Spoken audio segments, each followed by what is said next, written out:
Bonjour à toutes et à tous, je suis ravie de vous retrouver pour ce nouveau Paris Direct à la une de l'actualité de ce vendredi. Les pourparlers de paix entre l'Azerbaïdjan et les séparatistes arméniens du Haut-Karabakh doivent reprendre le plus rapidement possible.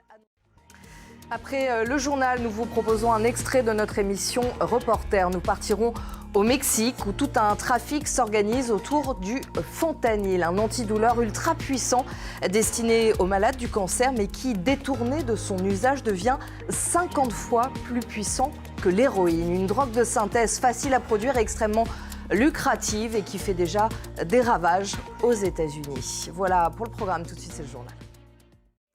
Quand reprendront les pourparlers de paix entre l'Azerbaïdjan et les séparatistes arméniens du Haut-Karabakh le plus rapidement possible, a annoncé Bakou. Bakou qui a assuré que les premières discussions qui ont eu lieu hier avaient été constructives. La Russie, dont un contingent est déployé dans l'enclave depuis la guerre de 2020, a précisé que plusieurs violations du cessez-le-feu avait été constatée hier. Nicole Pachinian, le Premier ministre arménien, a de son côté accusé Moscou d'avoir failli à sa mission de maintien de la paix. Héloïse Mélan. Et beaucoup s'inquiètent du sort de la population du Haut-Karabakh, en majorité arménienne. Des milliers de personnes ont déjà fui. Et Karine Houghton, notre correspondante à New York, revient en détail sur ce qui s'est dit hier lors de l'Assemblée générale des Nations unies.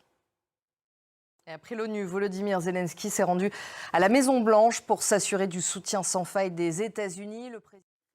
Bachar al-Assad est en Chine. Il ne s'était pas rendu dans le pays depuis 20 ans. Le président syrien et son homologue chinois espèrent porter leurs relations à un nouveau niveau.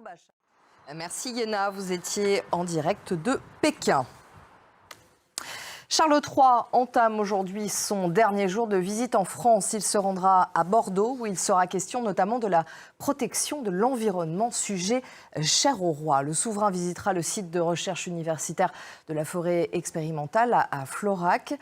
Hier, lors de son discours historique devant les sénateurs français, il a proposé la mise en place d'une nouvelle entente cordiale pour agir pour le climat. Stéphanie Pérez et Alexandre Porte. Et la Coupe du monde de rugby et ce score historique des Bleus face à la Namibie, 96-0.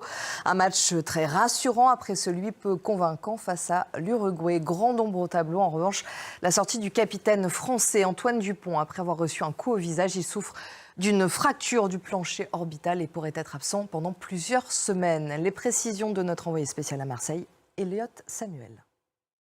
Et on fait un point sur les titres qui dominent l'actualité de ce vendredi.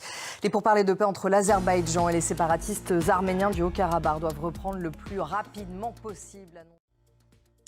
Je vous propose à présent un extrait de notre émission Reporter. Nous partons au Mexique où tout un trafic s'organise autour du fentanyl, un antidouleur ultra puissant destiné aux malades du cancer, mais qui, détourné de son usage, devient 50 fois plus puissant que l'héroïne. Une drogue de synthèse facile à produire et extrêmement lucrative et qui fait déjà des ravages aux États-Unis.